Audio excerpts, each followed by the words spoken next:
Welcome to The Brand Collective, a podcast about our favorite brands, featuring stories from the marketers and creatives behind them. Welcome back to the Brand Collective podcast. Today, I'm actually looking at a bunch of beautiful faces right now because we're live at Engage 2022 with a very special guest, Maya Draisin, Chief Brand Officer at Time Magazine. Thank you so much for joining us, and we're so excited to have you on today. Thank you so much for having me. I'm super excited to be here. Yeah, this is, I have chills. This is like a brand new experience for all of us. We are in front of a very well-printed backdrop. We have sort of our between two ferns set up with the two fiddleheads. Yes. This is not your basement? No, I record this podcast in my basement. Yes. And I try to pray that Amazon doesn't show up so my dog doesn't start barking. But thank you so much. Obviously, we are so honored to have a guest of your experience and your stature. You're the Chief Brand Officer of Time Magazine right now. I am. And before that, you were the VP of Marketing for Condé Nast. The culture division at Condé Nast, yes. Incredible. Heard of it? I love good magazines, as you can tell. And you came up with the Webby Awards, which means a lot to me because at one point I was nominated for a Webby Award. Amazing. What were you, did you have 5 words ready? I don't think so. This was a long time ago. But I used to be very much in the web series creator realm. Nice. And that was, they have that sort of Spiral Award. The Spiral Award. Yeah, that is a really cool award. And I, as someone who lived in Los Angeles doing content, it was often on people's makes my day still to walk into offices and see that standing there proudly displayed. Nice. So do you mind telling us a little bit about your personal story and how you rose to become leaders of these iconic brands? Wow. I think, if I look back at my career, I really think that how technology is changing our world has been my through line, and which led me to a lot of really great places. So somebody asked me the other day where I started my career. I'll share because it's funny. And I hadn't thought about it for a long time. So I started selling Mac networks at a polyamorous commune in San Francisco in the Haight, which is very, very weirdly stereotypical. And my clients were Danielle Steele, Genentech, and Bank of America. So, weird combination. But my father was an artificial intelligence scientist. I grew up in Los Alamos, New Mexico. I've always loved technology and also been really conscious of that you can either create great opportunity and great change, and it can be very scary to a lot of people. And so how it changes our world and how we bring people forward with that has always been really important to me. And so I fell in love with the web and co-founded the Webby Awards and did that. And then as we were selling it, I was doing a project for Wired, who I have always loved. Wired really epitomized or documented the rising digital coming, if you will, at transformation. And so I ended up at Wired working on a World's Fair of Future Technologies. And so I was not a publisher. I was not a marketer. I just really loved technology in this theme. So that kind of led me into the space of publishing, though. And Wired was owned by Condé Nast, which has some of the best magazine brands in the world. And as they started to consolidate, I had the good fortune of going from just Wired to the men's collection, which included GQ, Golf Digest, and Pitchfork, which was super fun. And then the culture division, which included Vanity Fair, The New Yorker, Teen Vogue, and some of those other brands. Wow. It's just such a special story to hear. Can you talk specifically about Time and how, when you're sort of shepherding a brand like Time, that's such a legacy brand that so many people picture that Time cover whenever you say the word Time. Yeah. How do you introduce that brand to new audiences? How do you welcome in young people? How do you, as media evolves and as technology evolves, how does a brand like that do that? That's such a good question. One of the things about Time that I love most about it is that it has a really cross-generational appeal. Mackenzie, you gave a story when you got here, right? People of all ages have really fond memories of Time, whether it's at their grandparents' house or at their parents' house, or many of them read Time for Kids in school in their classroom. So there's already that natural affinity and the nostalgia, which is really, really awesome. And people trust time. That is, we are the world's most trusted storyteller. And so when people go looking for news, and there's a bunch of people who've written about something, particularly a lot of the stuff that's going on in the world today, they see time and they know that they can trust it and they click through and they read. And so we reached nearly 100 million people digitally monthly, through time.com and through our social channels. And so I think it's just continuing to tell the great human stories in a way that you can count on and you can trust. And then the brand awareness makes a huge difference in making that possible. Yeah. Obviously, as technology evolves, different platforms evolve. And I'd love to hear how time is pushing those boundaries through things like the new Web3 movement and how the new frontier of the internet is folding into Time's plan. Yeah. So, and I'll actually add on kind of before we get that transition from the last question to this question, which is to say, as you noted, like the methods of storytelling are changing. And the first one is obviously the rise of video over text, for example. And so Time Studios, which we launched 3 years ago, creates incredible video storytelling for some of the biggest players in the world. And so if you saw the Kanye trilogy, that was done by Time Studios. And so it was wonderful. It was wonderful. The host of that, what a special guy. What a special guy, right? So continuing to tell stories like that, I think changes people's, those are the stories of our time. And so that relates to kind of our movement into Web3 too. So actually this week we're celebrating our 1-year anniversary of Timepieces, our NFT community initiative, but we've been in the space for 18 months, which is a long time. It feels like a lifetime. It is a lifetime in NFT and Web3. So, it makes us world, but, which is awesome. And so when we looked to move into that space, this space is a space that's really about authenticity. And it's not about a market. You can't have a marketing campaign at this moment or to date in this space. It's a community-led thing, and it's not brand first. It's actually, so we said, how can we authentically come into this space? And we looked at our history and said, well, we've always recognized the best artists of the next generation on our covers. And we have Chagall's and we have Lichtensteins and we have Warhols and we have Basquiat's.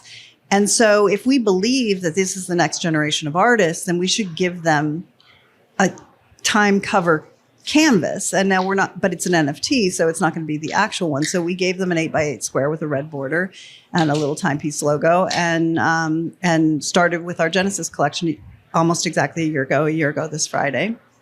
And 40 artists, 20 of whom we asked, who were both a combination of big NFT artists and cover artists for Time, and off we went. Wow, it's incredible. And I'm sure as an experience for those artists, it means so much to be validated by this sort of one of the cultural gatekeepers, to have that red border around your piece, I'm sure elevates your status in that art world. But I have to bring up, only because I have friends that are very deeply invested in this Web3 space. Okay. It feels very risky. It feels like a space that's constantly volatile and constantly met with a lot of doubt and a lot of fear and a lot of people who are like, why would you ever dive in? It feels like, kind of the abyss right now. It's like uncharted waters.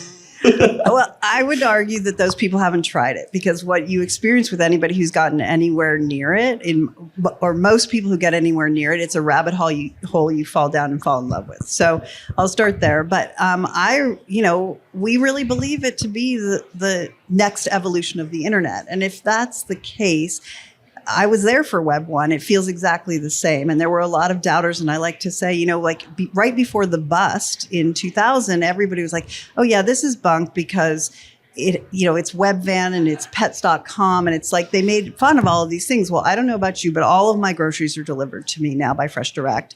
And I get all my pet supplies from Chewy.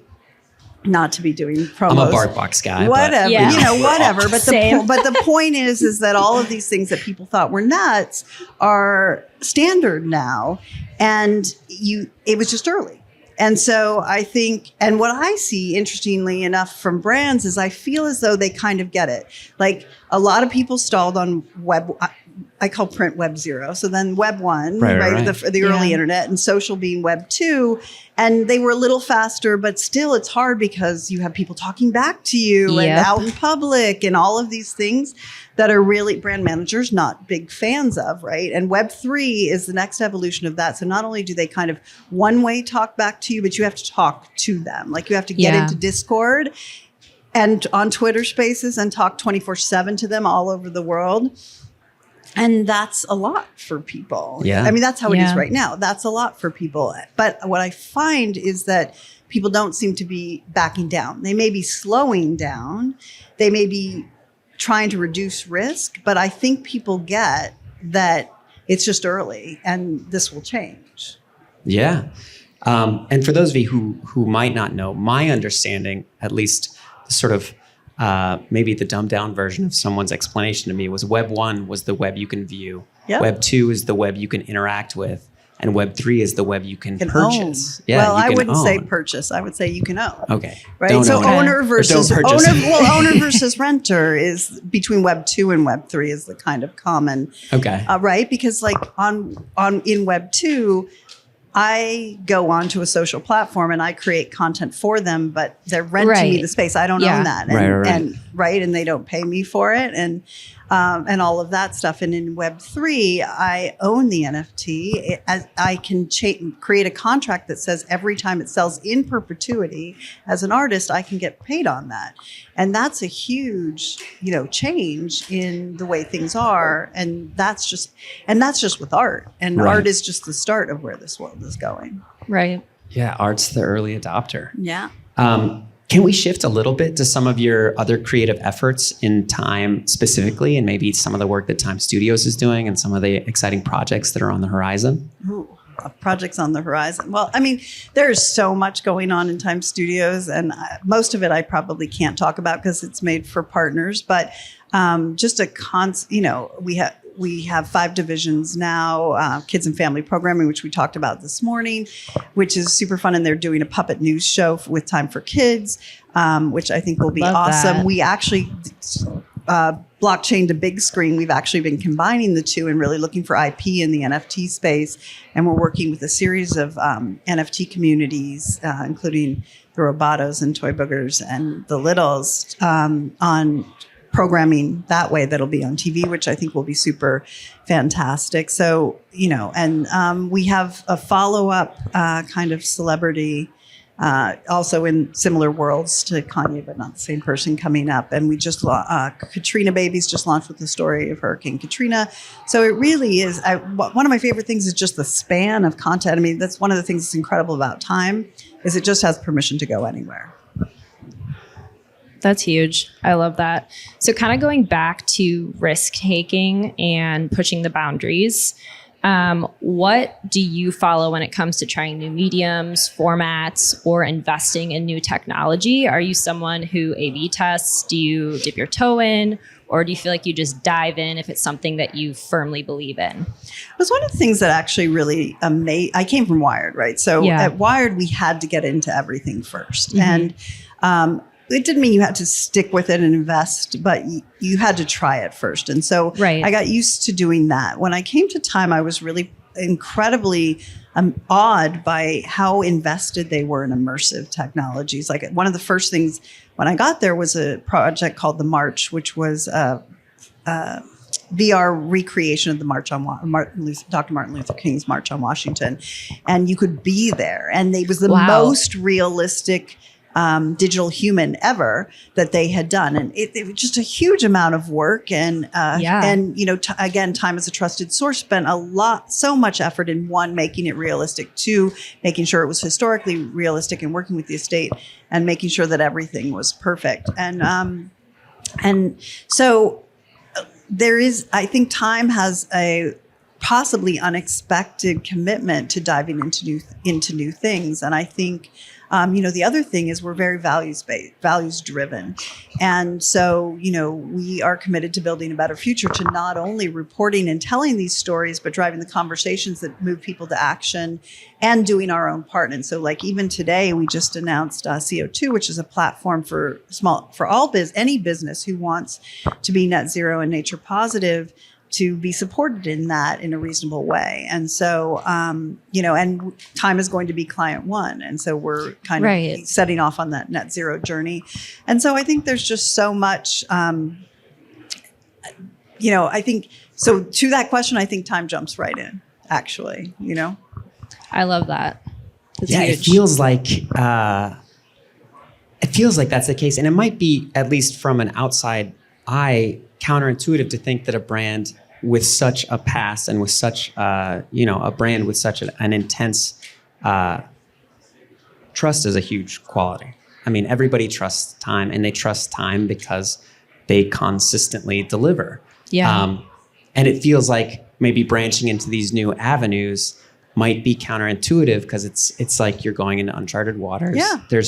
How can we trust that this is going to, deliver the same quality or the same, have that same effect as maybe a generation ago would pick up a Time magazine, read about the current events, and be, feel informed about what's going on. I never thought about it before, but when you just said that, it's like, because trust is our number one value and we take it very, very seriously, even though we're taking risks, I think it becomes more important for us to jump in early because we can check it out and explain it to people, one. But also, I think the way we approach it then is with a level of responsibility that not everybody does. It's like we have said all along, we're not in Web3 or NFTs for the short flip. And we're here for the long term and for the long haul and to create new history on the blockchain, if you will, right? And so I think that maybe in the attitude that we take, it actually is less risky, if that makes sense. Right. Yeah. That's true. Kind of going off what Nick was just addressing with the current events, I kind of wanted to bring up the passing of Queen Elizabeth because I think that was such a pivotal moment. And then for who didn't see this morning, I thought it was a beautiful display and, tribute to all these amazing folks who have been on the cover of Time. Can you kind of dive into that in the sense of how you guys took that story differently, especially in current news and Time being so trusted and something that people do want to read? They do want to read about that certain story from you specifically first before anybody else. Yeah, I mean, I think it's funny. I've been at Time for 3 years, and I will say that the passing of the Queen was one of those moments that made me proudest of being at Time because you see Time in its native state, which is responding to important news. An important moment. And the that responsibility to get that story out in a respectful way, in an iconic way, as quickly as you can, because, especially as media has changed, like obviously the internet and the social media channels are going quick, but we're going to capture that moment forever. Right. And so I think I thought that cover was spectacular. It was beautiful. A spectacular choice. And then simultaneously, we were able to get a special issue out in 24 hours that would hit newsstands a week later that was an actual commemorative piece. And not to mention everything that was written online and put out on socials. And so it's just the mobilization of an entire organization. Like we really get streamlined in moments like that to adapt and act quickly. Absolutely. I thought you guys did a fantastic job, and I actually have a copy now. Oh, good. But I feel like it was probably the best because, like you said, things can get spun online, and you're reporting on the facts and who she was, and a tribute to just like all the service that she put in through all of her years and work. Yeah, being the Queen specifically. Being the Queen. Yes. But I hope you also noticed, like I have been saying, to some people love it, some people don't, that we have covered two queens in the last two issues, and I think the evolution away from tennis of Serena Williams is another beautiful example of that. Absolutely, I definitely cried when she finished her last match and everything. It was hoping she would win, but yes, I can only imagine the process of picking that one photo. Right? Yeah. It just feels like for especially figures like this that are just iconic throughout generations and probably have so many hundreds of choices. Millions of photos that you could do you mind sharing a little fly on the wall perspective of what it's like to how do you even whittle it down to like the top 28? Well, I wish I could take any credit for that, but we have an incredible creative director, GW Pine, who has been doing this for 20 years, and he and his team are just exceptional at it, and I think some of the work they've been doing lately is just some of the most beautiful. And I think in moments like this, they really excel. And I think it's because if you look at them carefully, I think it's because they go simple, they go simple and an image that will stay with you. Yeah. Yeah. Stand the test of time. Thank you. Wait, and I can't believe we've had relatively few time puns here. Yeah, we try to keep them to the most iconic time puns. Okay, that was a good one. Do you mind talking about the difference in approaching publications like under the Condé Nast umbrella versus Time, and maybe the difference between the trust that people have in maybe an aspirational publication versus, factual, maybe realist, or the truth versus the what I aspire to. I mean, I have been so lucky to work in both places and to have really great experiences in both places, and to work in some of the most iconic magazine brands and magazine/content storytelling brands in the world. And I think, to your point, what you get in the brands at Condé Nast, which for those who don't know, or even if you do, Vogue, Vanity Fair, The New Yorker, Wired, Bon App, on and on, Teen Vogue, on and on and on. And to your point, those brands are what most people aspire to be. And they also are brands that create taste, right? So they're the ones that say, I should be wearing tweed today, or I should be wearing a red lip, or whatever the thing is, and that's what's going to happen. I'm going to follow that. And that's a really cool place to be. And the people making those decisions are usually people of incredible taste, which is why you then aspire to do that. But simultaneously, like, Will Welch, who just had a beautiful piece in the New York Times who is the editor-in-chief of GQ, and took over just a few years ago. Like, he's also changing the definition of masculinity. So it's like, you're not only saying plaid is the thing you should be wearing, but you're defining what a man is. And that's really kind of exceptional and incredible. Time, on the other hand, is accessible, right? So one is aspirational, the other is accessible, right. And it is something that anyone, anywhere in the world, can make their own and feels is theirs, and is pointing out in a different way. I mean, similarly pointing out what matters, but about very different things, right. Obviously, and so both are tremendous. I feel like the accessibility, though, gives you a real platform for change. Like, as we move into a world with so many things that need to be solved, I personally love a brand like Time because, one, people are anxious, and so it's a bedrock that you can turn to for trusted information. And also, again, it feels accessible. It's like, oh, I can come here, I can be included, I can learn, I can talk. It's like a family, I think, right. In a way that might be different. Yeah, and I feel like from a marketer, and obviously those more aspirational publications are like, companies flock to those, feature us, be a part of us. Whereas Time is more, you want to be trusted in that same way, or you want to be looked at as with that same kind of ease, or like, But let's be real, right? Like, Time features the most influential people on the planet. We have Person of the Year, we have the Time 100, and people aspire in huge ways to be featured that way. And I went to the Time 100 event this year for the first time because it hadn't been happening for the same similar to Engage. And also I hadn't been there prior to that. And like, you're sidled up to the bar and some guy says, so what do you do? And I say, oh, I work for Time, blah, blah, blah. I'm like, what do you do? He's like, oh, I cured AIDS. And I'm like, oh. So you'll buy.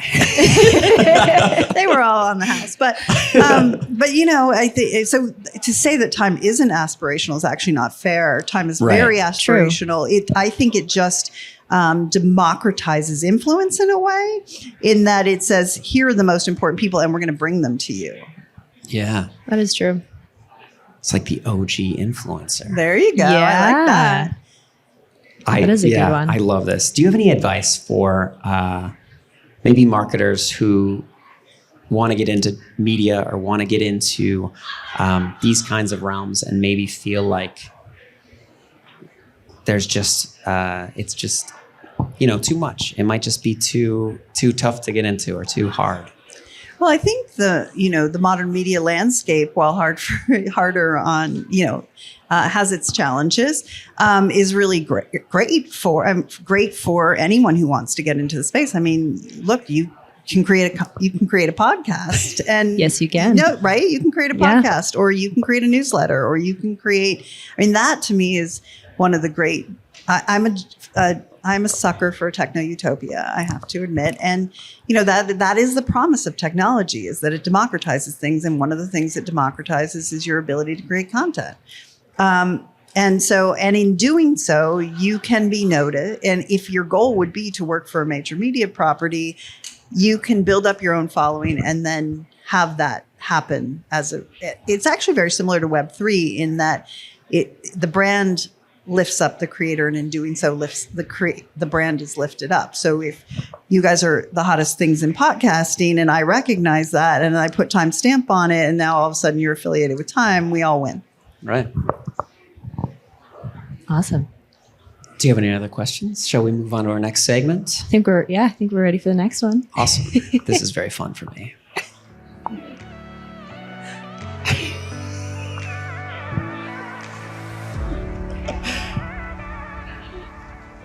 All right. After that beautiful music. So we've got Stand with the Brand up next. And I think you're going to really like this one based on some things you shared with your love for technology and specifically artificial intelligence.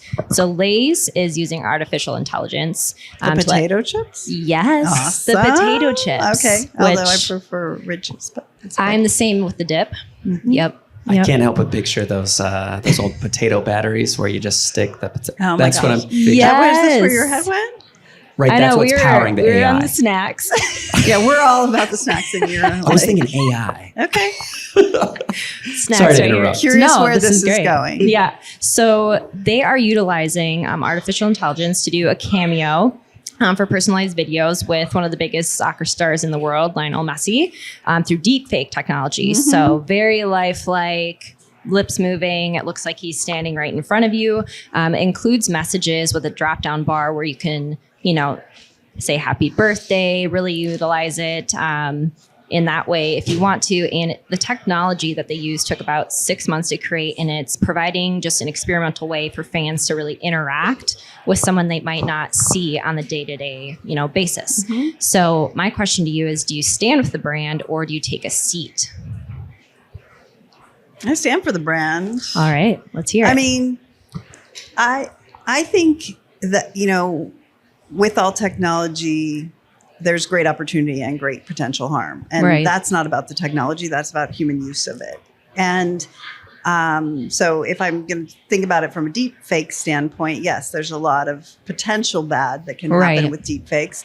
But the ability to have conversations with figures, and actually we did this at times. So when we did the march, which I spoke about earlier, the March on Washington, we did with a group called Storyfile, we did a situation where you could ask a Black woman historian almost anything, and they do it with a bunch of people, and we're just incorporating it actually into a product we're launching for kids, a career development product we're launching for kids called Your Hot Jobs, and for them to be able to ask questions, that's really cool, and using it for a cameo spot, like, it's fun, right? So fun, and fun is good too. And so I think I encourage the positive use. I encourage innovation. Do I understand the connection necessarily to Lay's? No, but it doesn't matter. Not really, right? Because it's experimentation. It's fun, and it gets. And I'm sure it gets their brand out there. I like it. Absolutely. So I have one more follow-up question for both of you, actually. If in regards to this deep fake, if there's one person that you could do this with, that you could, talk to, but not technically talk to, who would it be? A figure that you have looked up to that might not be alive or is alive that you aren't going to see on a day-to-day basis?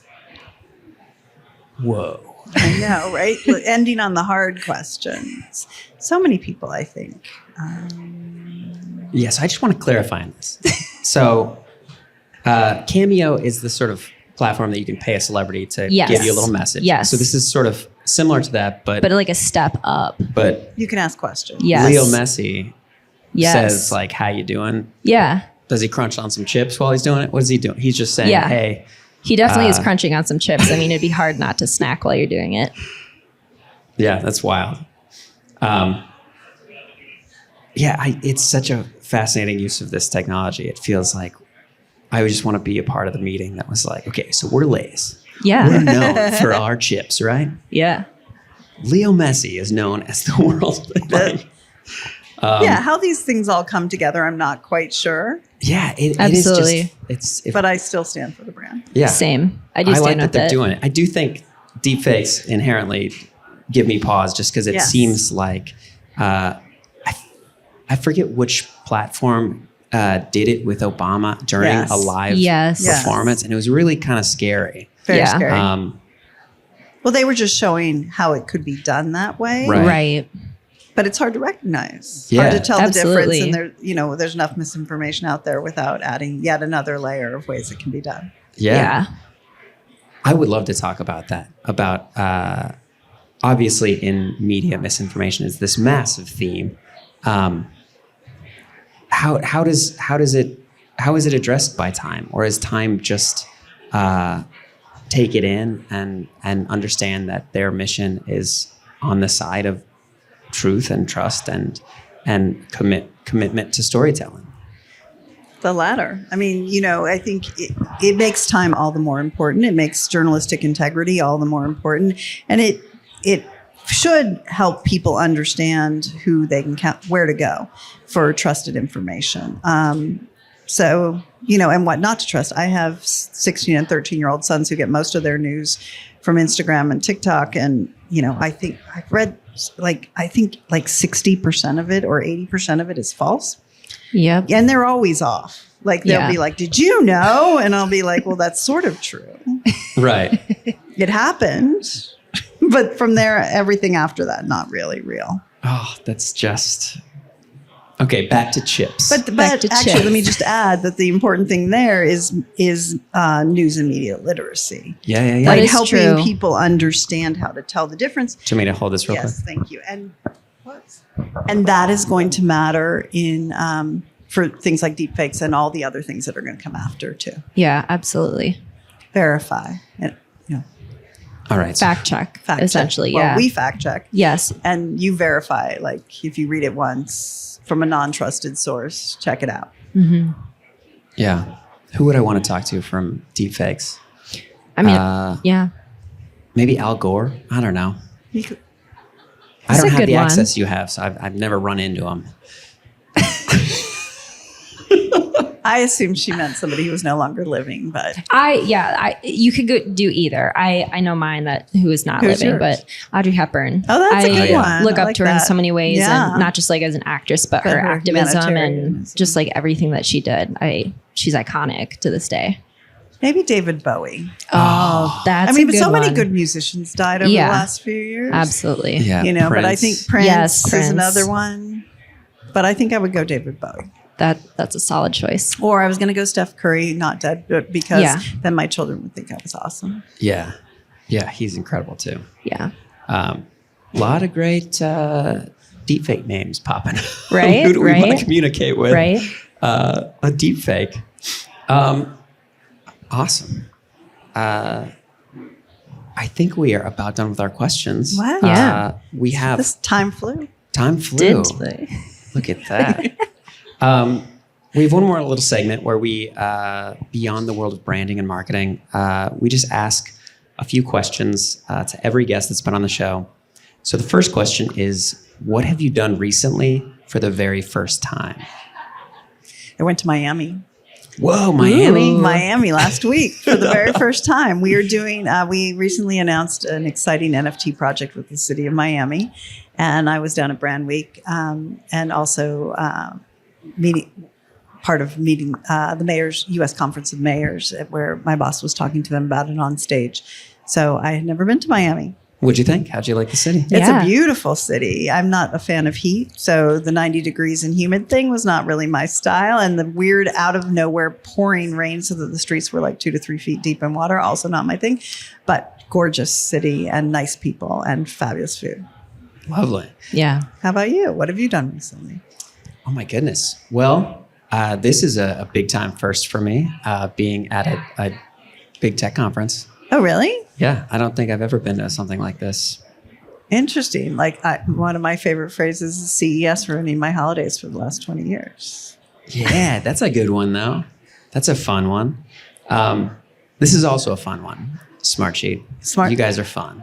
They're so fun. I have to say, I was so impressed with the audience this morning. Really engaged. And, I know. And it's the perfect word. Yeah. There was a man to the side of the stage with like a Mad Max style chrome drum kit DJ. Yes. Oh my God, that was so looks so good. incredible. That was incredible. Incredible, right at 9 o'clock in the morning. I know, 9 o'clock. It's It's like, just wake full power drumming. Yeah, I loved it. Awesome. So the next question I have is, if you were invited to a show and tell right now, what item do you think you would bring and why? Oh my goodness. Show and tell, what item would I bring? Maybe I would bring a Webby Award just because you reminded me of the spiral. Yeah, those are great. How big is Love that award that. show gotten? Oh, how big is the show in the gone? time since? Because I remember in the early days when Webby just came out, they were the first kind of validating award presence for content creation online. I think before that, there wasn't much. I think those just lend a validity to the work that you're doing more than like, one day I hope to be a TV producer. And it's like now it's Webbies are right there, you know? Yeah, I mean they're in New York, they're big, Yeah. so which is really a pleasure to see for your baby, you know. Yeah, and they're a nice spring, you know. They're nice a kid spring. could play with it. Yeah, I mean I would have said the Queen cover, but I already showed that this morning, so I guess I did show and tell it. Yeah.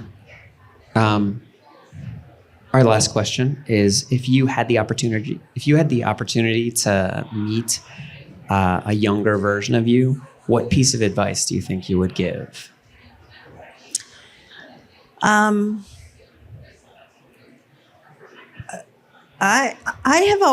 would tell my younger self that my process was okay, because I'm not a super directed person. Like I've not always like, I want to be this or I'm going to go here. And I've always kind of taken a hotter, that game, hotter, colder or whatever approach to life. And it's sometimes hard to believe that that's an okay approach in a world that tends to honor and respect very directed methods, but it has worked incredibly well for me.